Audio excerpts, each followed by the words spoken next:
Hello and welcome to Dyna Blaster for the Amiga. The game I'm very sure is called Bomberman for other systems and other versions of it, but for some reason it was decided to call this a Dyna Blaster. As you saw in the introduction, a kidnapping happened, and of course we are sent out to try and rescue the kidnappee, whatever you call it. And in order to do that, we have to go through multiple levels, multiple stages divided into levels, or levels divided into stages, whatever you call it. And the task in those stages is to kill the enemies by blowing them up, and then exit the level. That's that blue field. You can see the blue marker. But for the purpose of blowing them up, you use bombs, which is, I suppose, useful if you're trying to blow something up. But as you start off, you only have a single bomb, and you can see the blast area is quite small.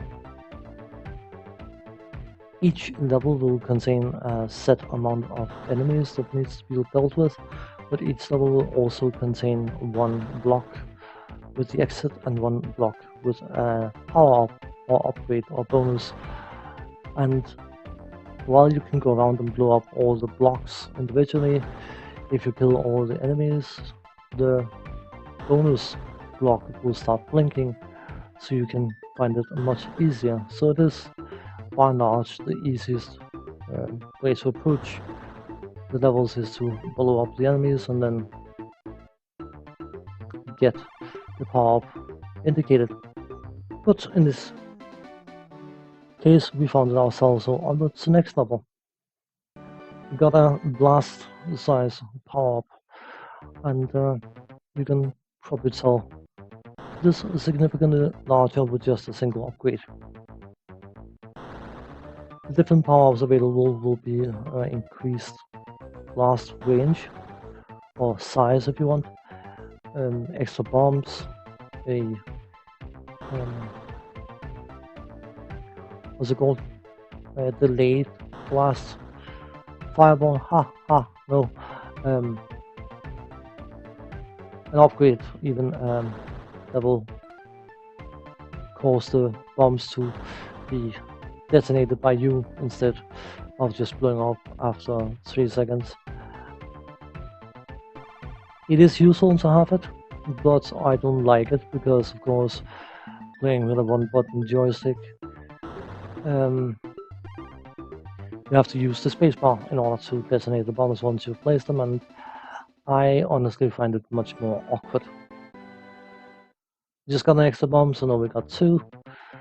Other upgrades you can get roller skates, which will make you move faster. You can get a block bypasser, which means you can run across the blocks, which is possibly the most useful non-weapon power-up, because you can drop a bomb on one side of a block and then run across the other side. This is always useful. So, another level cleared. Roller skates, hooray! And we're moving significantly faster. Thing of note is that if you lose a life, all special bonuses are lost. The detonator for the bombs, the ability to walk across the blocks, and the roller skates. Those effects will be lost if you lose a life, but weapon power-ups will not be lost. So you will eventually get to a point where you will have several bombs and absolutely ridiculously huge blast radius. I'm not going to be able to show that because I didn't get far enough in this game, but it can get rather dicey, and by and large, if you don't rush it, then the greatest enemy is actually yourself, because you can risk trapping yourself with your own bombs and blowing yourself to smithereens. Because of course you're not immune to your own blast. So another thing I've noticed that the blast will chain. So if you, here's the detonator thing, by the way. If you put down 2 bombs and you put down the first one, sorry, you put down the second one 2 seconds after the first one. When the first one blows up, it will trigger the second one, so you'll get caught in the blast. So it's something to be aware of.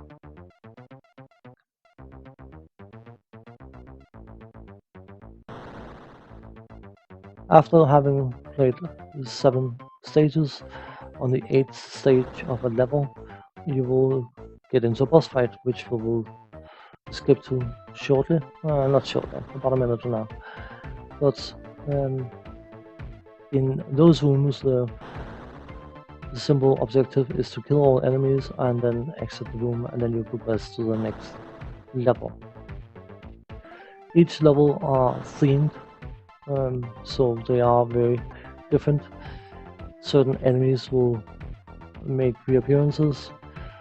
Some of them, new ones will be added as you progress, and it has a very linear progression in terms of difficulty, and it somewhat gently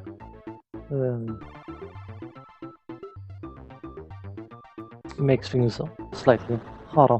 This upgrade, by the way, is one that allows you to run past your own bombs, which is somewhat useful. But skipping to the boss fight. For the first stage, just need to get rid of these guys first, and then, of course, because it's a boss fight, you have to hit it multiple times. And only the head is vulnerable for killing it. You can tear out the body parts, but it's the head that's the important part. So boss down, and now we just need to get rid of this walking mob head, whatever it is, and we can exit the level.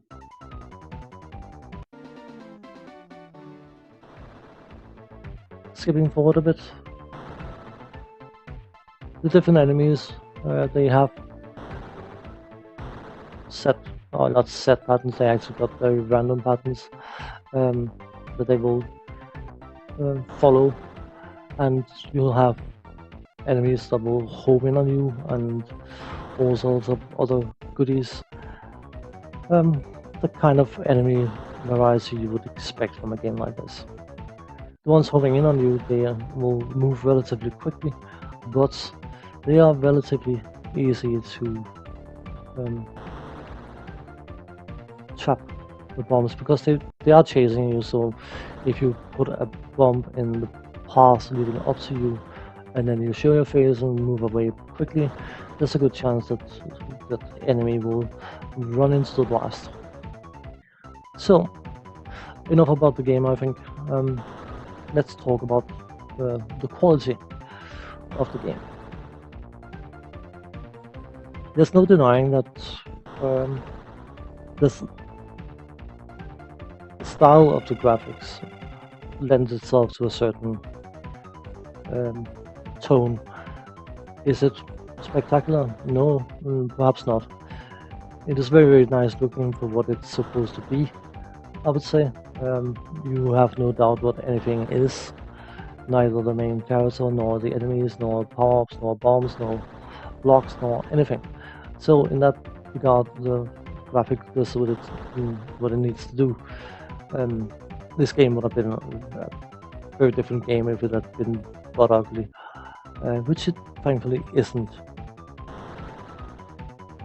The sound design is satisfying, I would say. I do enjoy the music. It does get a bit somewhat repetitive, but it's one of those kind of that kind of music where you recognize that it's looping, but you don't necessarily you're not necessarily bothered by it, because of the scope of the game, it's quite long. I'm fairly sure it's 8 rounds of 8 levels or 8 stages. You can imagine that completing this game is somewhat of a long task. You have 3 continues, and even on the first playthrough, if you remain patient, you can probably get quite far into the game. The biggest issue I find with this game is that it can seem and feel extremely slow. So in that regard, it may not be for everyone. The pacing, I personally enjoy the game, but I will admit the pacing feels very, very slow. So on that note, I'm going to say thanks for watching, take care, and see you next time. Bye bye for now.